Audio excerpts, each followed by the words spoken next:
I want you to picture something for a second. Put yourself right in the dead center of Tokyo. Okay. But not today. I want you to imagine the 1980s. Oh, wow. Yeah, the absolute peak of the Japanese bubble economy. Exactly. You are completely surrounded by this blinding, almost like liquid neon light. Everywhere you look, there's this relentless, almost violent forward motion. It was a wildly hyper-advanced urban landscape for that time. It really was. I mean, this is a moment in history where the land underneath the Imperial Palace in Tokyo is literally valued higher than the entire real estate of California. Which is just an incomprehensible velocity of capital, really. Right. The architecture is shooting upward into the sky with impossible speed. The technology feels like it's been ripped straight out of a cyberpunk novel. Yeah, but there's a flip side to all that progress. There is. Because the thing you notice most of all, the thing that actually assaults your nervous system, is that it is just deafeningly noisy. It's a profound level of sensory saturation. I mean, you're standing in the middle of an economic miracle, but economic miracles are remarkably loud. They really are. We aren't just talking about a bustling street here. We're talking about the high-pitched screech of the Shinkansen bullet trains. And all those relentless electronic jingles playing at every single crosswalk. Exactly. The cacophony spilling out of pachinko parlors, the advertisements blaring from massive CRT screens, bolted to the sides of buildings. Millions of footsteps on the pavement. The city is essentially a machine, and the machine is running at absolute maximum capacity, just throwing off sparks and noise in every direction. And so, for our deep dive today, the question becomes, how do you protect your peace when the world around you is moving at lightning speed? It's a question of survival, really. It is. How do you survive an environment that is constantly demanding your attention, your energy, and your focus? We are exploring this fascinating movement from our source material known as Kankyō Ongaku. Which roughly translates to Japanese ambient sound. Right. And we're going to unpack how a group of visionary artists in this incredibly loud era didn't just, make music. They essentially engineered a psychological sound buffer. Yes. They were trying to protect individuals from the frantic, crushing weight of the modern world. I mean, they weren't trying to just make pretty songs for people to listen to on their Walkmans. They were approaching sound as a highly functional architectural tool. They were responding to a very specific environmental crisis. Right, the crisis of noise, the crisis of hyper-urbanization. They looked at the friction of the city and asked, how do we lubricate this space? How do we lower the collective blood pressure of an entire metropolis? Exactly. How do we craft a shield out of audio? Which I think applies so perfectly to the way we live right now. I mean, obviously, you and I aren't standing in 1980s Tokyo. No, but the friction hasn't disappeared. Not at all. Think about the world you are navigating today as a listener. The physical noise of the 1980s city has basically been replaced by digital noise. The noise has literally moved from the street directly into our pockets. It's the endless smartphone notifications, the chaotic, algorithmically driven social media feeds. The absolute avalanche of information overload. Yeah, we are basically living in a digital Tokyo of the 1980s. Our brains are constantly being bombarded by bright lights and loud alerts demanding that we look, click, and react. So understanding Kankyō Ongaku isn't just a history lesson about some obscure cassette tape era music genre. It's a toolkit.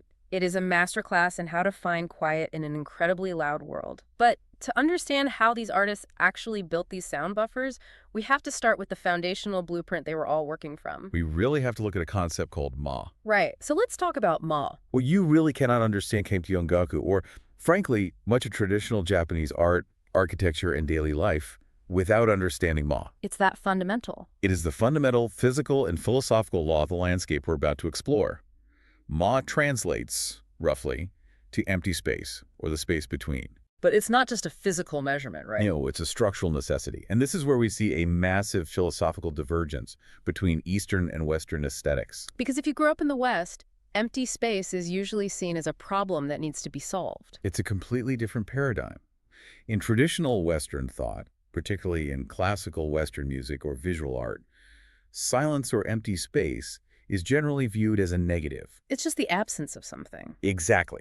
If a piece of music has silence in it, the silence is just the waiting room you sit in until the music starts again. The notes are the main event. The silence is just a gap. Right. Western art often seeks to conquer empty space, to fill the canvas, to fill the room, to fill the musical measure with sound. I always think of a Beethoven symphony. It's this magnificent, towering wall of sound. Every single instrument in the orchestra is doing something to ensure the silence is eradicated, or at least heavily managed as a dramatic tension builder before the next explosion of sound. But Ma flips that entirely. The empty space is the actual point. Precisely. In the context of Ma, silence isn't a void, it isn't a lack of sound, it is an active, positive presence. It's a crucial structural element. Empty space is what actually gives shape to the objects around it. Think of a ceramic teacup, for example. A teacup. The teacup is made of clay, but its usefulness, its entire purpose, depends entirely on the empty space inside it. Right. Without the emptiness, it's just a solid lump of clay. It can't hold tea. The emptiness is what makes it a cup. The clay merely defines the boundaries of the emptiness. There is this incredible guiding ethos in the source material for Kankyō Ongaku that captures this perfectly. The quote is, "The sound doesn't exist to fill the silence. The sound exists to make you aware of the silence." That is the absolute core of it. The Good. sound is in service to the silence. But wait, let me push back on this a bit for you listening. If the ultimate goal is just to experience silence, why go through the trouble of composing music at all? That's a fair question. I mean, why hire musicians, record albums, press vinyl, and set up speakers in a room? If silence is the goal, why not just wear earplugs? Or go sit in a completely soundproofed anechoic chamber? Well, if you put in earplugs, you are blocking out the world. You're isolating yourself. You're escaping the noise. Yes, but you're creating a state of artificial sensory deprivation. You're shutting the door on reality, which creates its own kind of psychological anxiety. Oh, I see. Mon is not about escaping reality. It's about reshaping your perception of the reality you're currently in. So how does adding sound achieve that? That seems counterintuitive. Think about a perfectly still, massive pond. If you look at it, you might not really register how vast and still it is because there's no contrast. Right, it's just a flat surface. But if you take a single tiny pebble and drop it into the exact center of that water, what happens? You get the ripples. You hear that single plink, and then you watch the ripples expand outward. That one tiny drop of sound doesn't destroy the stillness of the pond, it actually highlights it. It gives your brain a point of reference. Exactly. So that you can suddenly comprehend the sheer scale of the quiet water surrounding those ripples. I love that. So earplugs are a wall, Ma is the pebble. Exactly. The artists of Kankyō Ongaku are dropping very careful, very deliberate sonic pebbles into your environment. They aren't doing it to entertain you with a catchy melody. No, they're doing it to make you acutely aware of the vast, peaceful emptiness that is actually available to you in that moment, even in a busy city. It's about acute awareness, not sensory deprivation. Precisely. Okay, so Ma is the blueprint of the empty room. It's the structural philosophy. But you can't just have an empty room. You need something in it to give it scale, like the pebble in the pond. Right, you need the tangible objects. And that brings us to the first artist who really started designing the tangible objects to go inside that room, Hiroshi Yoshimura. Yoshimura is such a vital foundational figure here. And what's really fascinating is how his background heavily dictated his approach to sound. He didn't start out as a traditional musician, right? Sitting at a piano writing pop chord progressions. No, he began as a visual artist and a concrete poet. Which is crucial to understand here. For anyone unfamiliar, concrete poetry is poetry, where the visual layout of the words on the page is just as important as the meaning of the words themselves. The physical space is part of the art. Exactly. The text might be shaped like a spiral, or an hourglass, or scattered like falling rain.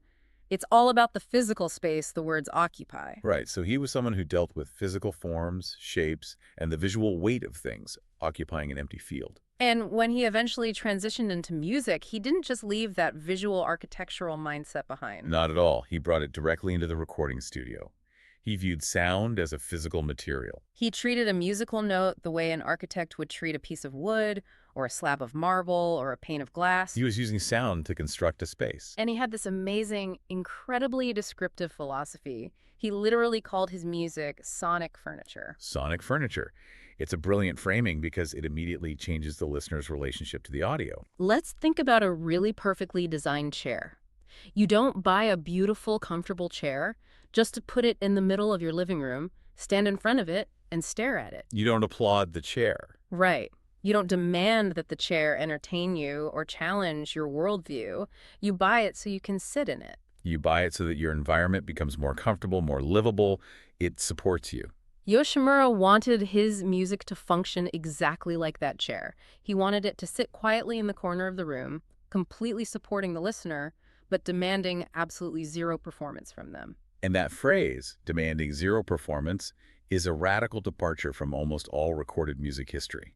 Because music usually demands a lot from us. Exactly. If we look at the history of music, be it a symphony orchestra, a jazz quartet, or a rock band, music has almost always been a demanding medium. It stands on a stage, literally or metaphorically. And it points a finger at you and says, look at me, listen to me, feel my emotion, tap your foot to my rhythm, follow my melody. It demands your attention. It demands your emotional participation. It demands a performance from the listener.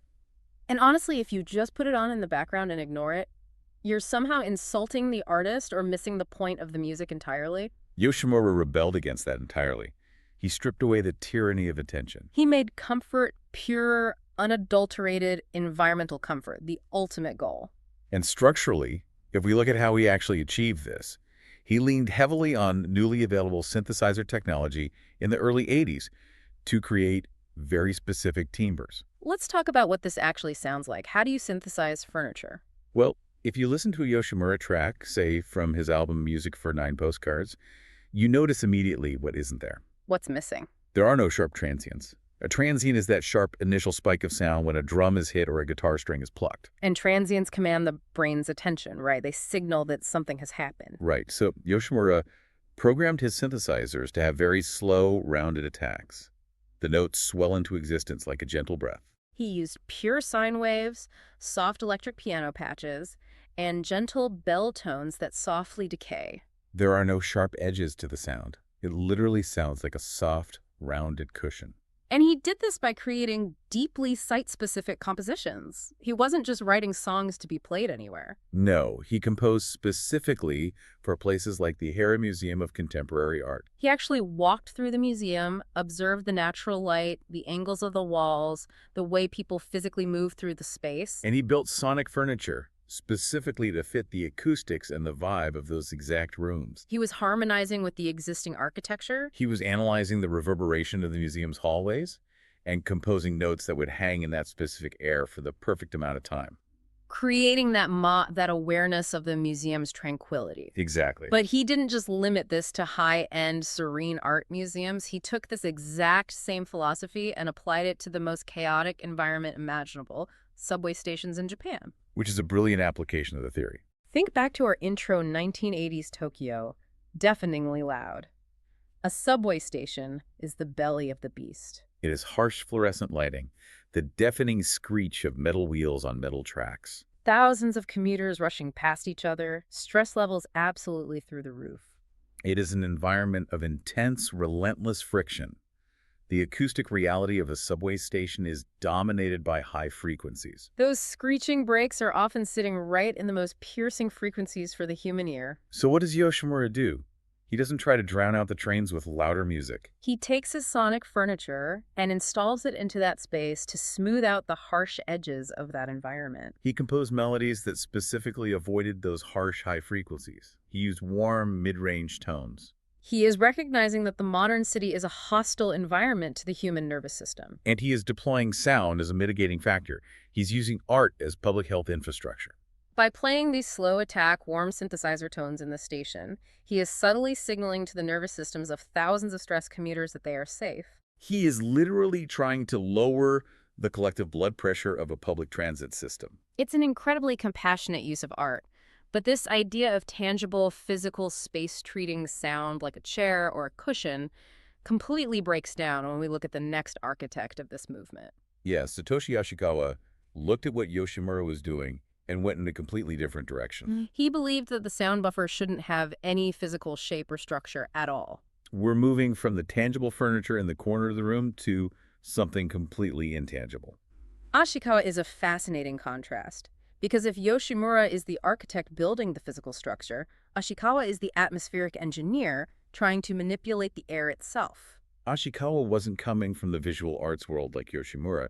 He was a record store owner and a producer. He had his finger directly on the pulse of what was happening globally in the music industry. And he was the primary person responsible for importing a very famous watershed record into Japan, Brian Eno's Ambient 1. Music for Airports. That record, released in 1978, is essentially the foundational text of modern ambient music. Eno actually coined the term ambient music with that release. He used tape loops of piano and vocal fragments, right? Yeah, letting them play at different lengths so they would drift in and out of sync with each other. It created a piece of music that never quite resolved, but never quite repeated exactly the same way. It was meant to alleviate the anxiety of waiting in an airport terminal. Exactly. So Ashikawa imports this into Japan. He hears it, he sees the psychological impact of it, and he decides to cultivate a Japanese equivalent. He founds a series called the Wave Notation Series. But his personal philosophy of what this music should sound like is beautifully poetic. He had this working theory that music should drift like smoke. Drifting smoke. Let's really consider how smoke behaves physically in a room. It doesn't have a rigid structure. Right. It doesn't have hard edges like a piece of furniture. It doesn't demand that you look at it. It simply exists in the air, changing shape based on the thermal currents of the room. It lingers, it diffuses, and eventually it just dissipates without you even noticing the exact moment it vanished. He believed that ambient music should be scenery. It should stay firmly in the background. We should just subtly tint the air in the room, allowing the listener's own thoughts, their own conversations, their own daily activities to take the center stage. Which requires a profound act of humility for a composer. It really does. And this is exactly what I want to dig into. How does an artist actually execute this? Because making music, going into a studio, agonizing over a composition, recording it, pressing it onto vinyl, and stamping your name on the cover. That is inherently an act of ego. It is. It is inherently a statement that says, I made this, I am important, and my feelings are worth your time. How do you compose something while actively trying to erase yourself from the final product? It's the ultimate paradox of ambient music, and it requires an immense, almost punishing amount of discipline. How so? Well, for Ashikawa, his benchmark for success, the way he knew he'd composed a good piece of music, was if the music made you forget it was even playing. And you only noticed it the moment it stopped. Exactly. Think about what that requires from a musician holding an instrument. As a composer, your natural human instinct is always to add. You want to add a catchy melody so people remember it. You want to add a hook. You want to insert a sudden dynamic shift to grab the listener's ear and show off your technical skill. Ashikawa had to constantly fight that instinct. He had to exercise extreme, agonizing restraint. If you listen to his masterwork, the album Stillway, you can hear this restraint in real time. Absolutely. Stillway uses very sparse instrumentation, primarily harp, piano, and vibraphone. And the way he composed for these instruments is entirely focused on decay. When you strike a key on a vibraphone, the initial hit is clear, but then the note rings out and slowly fades into silence. Ashikawa would strike a note and then literally wait for the sound to almost completely die before introducing the next one. He removed any clear driving time signature? Right. Without a steady 44 beat, your brain stops trying to count the rhythm. Without a traditional melody, your brain stops trying to predict the next note. He is consciously choosing to be the canvas, not the painting. He's deliberately pulling his own ego back so that the listener's own internal monologue, their own thoughts while reading a book, their own conversation over a cup of tea, can be the lead singer of the track. He is creating an atmosphere condition that supports your internal world, rather than violently imposing his internal world onto you. He is providing the smoke, but you are the fire. So we have Yoshimura meticulously building the sonic furniture and Ashikawa engineering the drifting smoke. Right. These guys were building this philosophy from the ground up in the somewhat esoteric high art world. But here is where the trajectory of Kankyō Ongaku takes a massive, almost bizarre detour. Oh, this is my favorite part. What happens when these high art, deeply philosophical, egoless concepts collide head-on with massive stadium-level pop stardom and corporate branding? This is perhaps one of the most unexpected and culturally fascinating pivots in modern music history. We have to talk about Hiromi Hosono. To give some crucial context, Hiromi Hosono was not an underground experimental artist working in the shadows of small galleries. No, he was a global pop star. He was a founding member of Yellow Magic Orchestra, or YMO.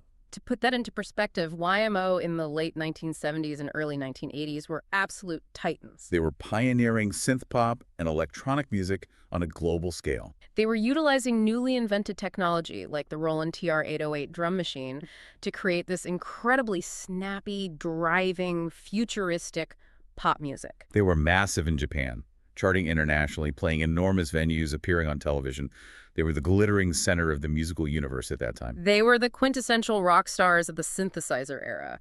But coming off the incredible whirlwind success of YMO, Hosono hit a wall. He described himself as feeling completely overstimulated. The noise of the bubble economy, the relentless pressure of fame, the massive tours, the constant flashing cameras, the expectations of millions of fans. It had all become a crushing weight. The city was too loud, and his own life had become too loud. The machinery of being a pop idol, the sheer velocity of that life, had consumed his nervous system. So he turns to ambient music. But he doesn't just do it as a fun side project or an artistic experiment. He turns to it as a literal form of personal healing. He uses it as a vehicle to retreat from the spotlight. He fully embraces the concept of BGM, or background music, but because he is Hiromi Hosono, he gives it this incredible, highly intentional twist. And this is where the corporate intersection becomes so compelling because historically, background music, or muzak, was seen as the lowest form of audio. It was elevator music. It was cheap, thoughtless, mass-produced audio wallpaper designed to encourage shopping. But Hosono saw it differently. He is commissioned by a retailer that is ubiquitous today, but was just defining its brand identity back then, MUGI.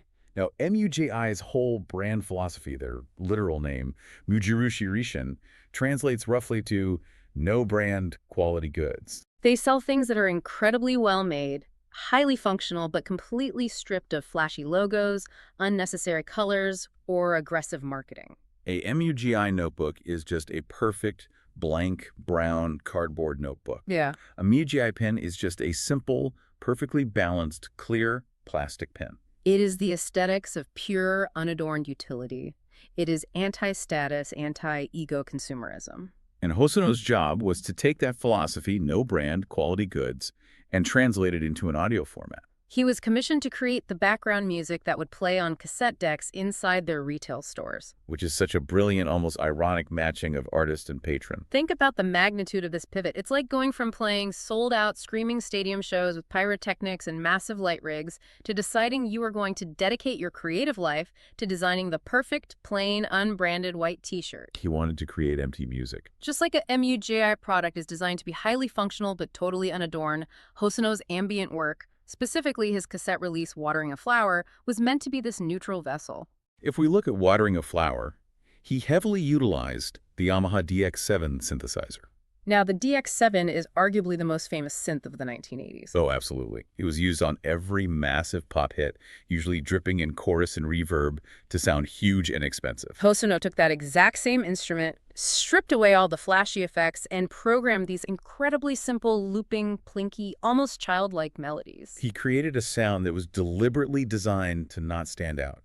He wanted it to fit seamlessly into absolutely any lifestyle. To be the sonic equivalent of a blank notebook. The paradox here is so moving. You have a man who was suffering from the extreme overstimulation of the music industry, an industry entirely driven by ego, brand recognition, and hypervisibility. And his salvation, his personal healing, comes from taking a corporate commission to create background music that literally strips away identity. He found spiritual refuge in corporate functionalism. He cured his own burnout by making music that refused to be the center of attention. He made a product that was so incredibly good at being in the background that it healed the person who made it. And in doing so, he elevated BGM into a profound artistic statement. He proved that background music didn't have to be mindless. It could be mindful. So Hosono made his music a neutral vessel to fit the external physical lifestyles of consumers walking through a retail store. But our next artist took this concept of the vessel and turned it entirely inward. She didn't look at the store or the subway or the museum. She looked at the internal landscape of the human body and the spirit. We are talking about Midori Takada. Takada brings an entirely different discipline and a totally different cultural lens to Kankyō Ongaku. Her origins are fascinating because she doesn't fit the mold of the other artists we've discussed. She didn't start in synth pop, and she didn't start in visual arts. She was a highly trained classical percussionist. She played the marimba, the xylophone, orchestral drums. Her background was highly technical, highly disciplined classical performance, but playing in orchestras, she began to feel deeply constrained by Western musical structures. She felt the rules of Western classical music, the rigid time signatures, the distinct separation of the performer and the audience, were just too boxed in.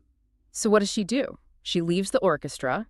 She travels extensively to Africa and Asia to study traditional ancient rhythms. She goes to the source of rhythm itself. She studies the polyrhythms of African percussion ensembles and the meditative gongs of Asian temple music. She takes these complex ancient rhythms and she blends them with modern minimalist synthesizer electronics. The result is a philosophy she calls spiritual architecture. Spiritual architecture. It's a heavy, beautiful term that implies building a temple out of sound. Her goal with this music wasn't just to make a room feel nicer or to help you buy a notebook.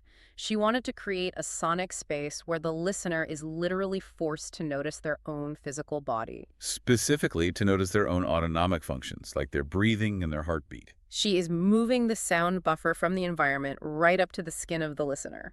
But wait, if she is a percussionist, and her primary tool is the drum or the marimba, we have an inherent contradiction here. Right. Rhythm usually propels us forward. It dictates our movement. A drum beat inherently makes you want to tap your foot and nod your head. Exactly. So how does she use rhythm? Something specifically designed for millennia to make human bodies move and dance and keep it from becoming a distraction.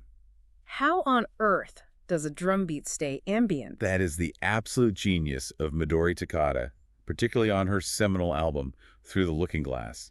She takes a deeply painterly approach to sound. She treats a percussive strike not as a beat to dance to, but as a single dab of paint on a canvas. Let's break down the mechanics of how that actually works. She utilizes polyrhythms. Meaning, she might have a marimba playing a pattern in a 34-time signature, while another instrument is playing a pattern in a 44-time signature over the top of it. Exactly.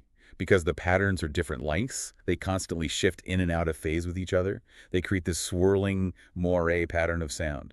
Your brain tries to find the downbeat, it tries to find the groove to tap your foot to, but because the rhythms are constantly overlapping and shifting, your brain eventually just gives up. It stops trying to track the math of the beat, and instead it just surrenders to the texture of the sound. The rhythm stops being a propulsive engine and becomes a pendulum. And she focuses obsessively on the decay. When she hits the marimba, she is just as focused on the vibration of the wood fading into the air as she is on the initial strike. And there is our old friend Ma again, the silence between the strikes. Because the rhythms are so cyclical, so hypnotic, and the space between the notes is so carefully measured, they start mimicking the autonomic functions of your own body. A heartbeat is just a rhythm. Inhaling and exhaling is just a slow rhythm. By spacing her percussive strikes so deliberately, she's creating a grid of sound. And the empty space, the ma, becomes the acoustic space where you suddenly hear yourself breathing. She uses the complexity of the rhythm to frame the silence, ensuring the space between the drums is what you actually feel. She is basically using an incredibly complex drum performance to synchronize your nervous system with your own internal quiet. She builds the spiritual architecture around you and places you in the very center of it, forcing you to sit still and inhabit your own body. We have gone from Yoshimura carefully building synthesizer furniture to Ashikawa's drifting vibraphone smoke, to Hosono's corporate DX7 vessels, to Takada meticulously painting polyrhythmic notes onto a canvas of silence. All these artists were exerting incredible, exacting control over their environments. They were meticulously designing these sound buffers to keep the chaos of the world out. But our final artist took a completely radically different approach. He decided to stop controlling the canvas. He decided to let the raw, unpredictable, chaotic world paint the canvas for him. And in doing so, he completely dissolved the boundaries of what we even considered to be music. We are talking about the legendary Ryuichi Sakamoto. Another absolute titan. Sakamoto, alongside Hosono, was a founding member of Yellow Magic Orchestra. He went on to become an Academy Award-winning film composer for movies like The Last Emperor. He was a lifelong boundary pusher, a classical piano prodigy, and an electronic music pioneer. But our focus is on a specific later-in-life shift for Sakamoto. He moved deeply into profound, almost challenging ambient music, specifically highlighted by his masterpiece album Async from 2017. And this shift wasn't just an artistic whim. It was sparked by something profoundly personal and deeply difficult. It was sparked by his personal battle with throat cancer. Confronting his own mortality, Undergoing grueling treatments, it led him to a renewed, intense fascination with the natural world and the harsh, unfiltered reality of the environment around him. A brush with mortality has a way of violently stripping away the artificial. It makes the highly polished, perfectly sequenced pop music of his youth feel irrelevant. It leaves you desperately hungry for the real, even if the real is uncomfortable. And his philosophy coming out of this experience was radical. He stated that he believed there is no border between music and noise. None. Let's really consider the weight of that statement. We spend our entire lives categorizing sound to make sense of the world. A violin playing a scale is music. A car horn blaring in traffic is noise. A grand piano is music. An air conditioner rattling in a window is noise. Sakamoto is rejecting that entire binary.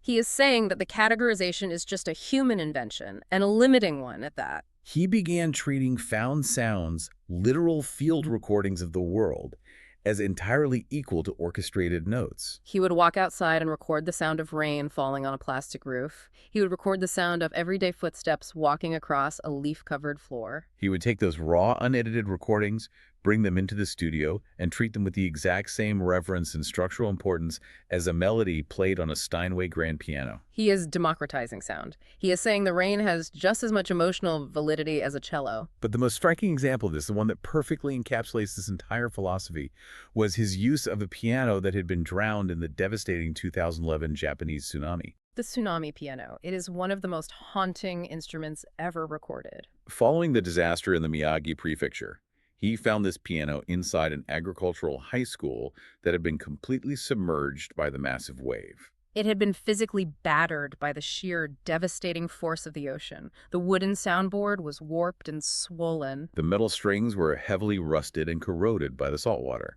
The tuning mechanism was completely destroyed. It was, by any traditional definition, a broken, ruined instrument. It was garbage. And instead of trying to fix it or painstakingly tuning it back to a perfect concert pitch, he recorded it exactly as it was. When you hear the recordings of him playing this drowned piano, it sounds like a ghost. The notes are microtonal, meaning they sit uncomfortably between the standard keys of a piano. The strings buzz and rattle against the rust. The sound is discordant, fragile, and deeply unsettling. He played this drowned piano, allowing the out-of-tune, strange, resonant sounds to become the emotional core of his music.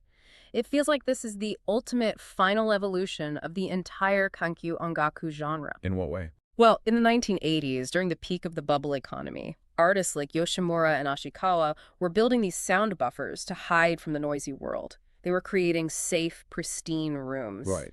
But Sakamoto's buffer is actually total surrender. He isn't hiding from the noise. He is accepting the world's voice, even its most violent and destructive noise, as music. That is exactly the revelation. Sakamoto's later work is a profound meditation on the impermanence of life. Cancer forces you to realize that your physical body is impermanent and fragile. A tsunami forces you to realize that human civilization, our buildings, and our cities are impermanent. That drowned piano. Sakamoto noted that humans force wood and metal into the shape of a piano under immense tension to create a tuning that we find pleasing. But nature tuned that piano. The ocean took it back and tuned it to the frequency of the earth. Sakamoto is asking us to listen to the world as it actually sounds: flawed, broken, unpredictable, heavily scarred, and ultimately decaying, rather than how we wish it sounded. He is saying that true peace, true ambient comfort, doesn't come from building a wall to block out the harsh realities of the world. It comes from accepting them, sitting with them, and finding the inherent tragic beauty in their impermanence. It is so deeply moving. He took the ultimate noise, a natural disaster, a life-threatening illness, and he found the music inside of it. He completely dissolved the border. Which brings a completely new dimension to the idea of a sound buffer. It's no longer about keeping the world out. It's about processing the world as it comes in. So what does this all mean for us? Let's bring this deep dive full circle. We started by imagining the blinding neon, the screeching bullet trains, and the deafening economic noise of 1980s Tokyo. And we journeyed through this incredible lineage of artists trying to survive it. We looked at Hiroshi Yoshimura utilizing warm synthesizer tones and architectural acoustics to build physical sonic furniture, smoothing out the harsh, high-frequency edges of a subway station. We explored Satoshi Ashikawa, meticulously crafting his drifting vibraphone smoke, exercising the ultimate discipline to ensure his own ego disappeared, allowing your own internal monologue to rise to the surface. We saw Haruomi Hosono, a burnt-out global pop star, finding deep personal salvation by stripping away his DX7 synthesizer's effects to create unbranded, highly functional background music for a corporate retailer. We felt the spiritual architecture of Midori Takada, using complex African polyrhythms to bypass our desire to dance, syncing us back up with our own heartbeat and breath. And finally, we witnessed Ryuichi Sakamoto facing his own mortality, playing a rust-covered tsunami-drowned piano, and teaching us to surrender entirely to the noise of the world, finding beauty in the decay. Kankyō Ongaku proved something incredibly vital for all of us navigating our modern, hyper-advanced, digitally noisy world today. It proves that we don't necessarily need to turn the volume of the world down. We don't always need to run away or put in our noise-canceling earbuds or completely isolate ourselves from the chaos of our feeds. Sometimes, we just need to change our relationship with the space between the sounds. We need to remember Ma. This sound, the ping of the notification, the hum of the city, exists to make you aware of the silence surrounding it. We have to learn to drop the pebble in the pond and then actually watch the ripples. And so I want to leave you, the listener, with a specific task to mull over today, something to really explore on your own. I love this idea. I want you to look around the exact room you are in right now. Look at your physical environment. Listen to it.